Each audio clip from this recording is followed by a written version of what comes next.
ఇదే కదా నీ కథ ముగింపులేనిదై సదా సాగదా.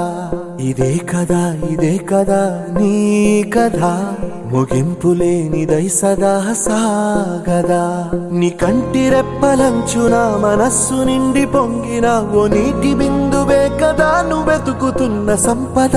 ఒక్కొక్క జ్ఞాపకానికి 100 ఏళ్ల ఆయువుందిగా, ఇంకెన్ని ముందు వేచనో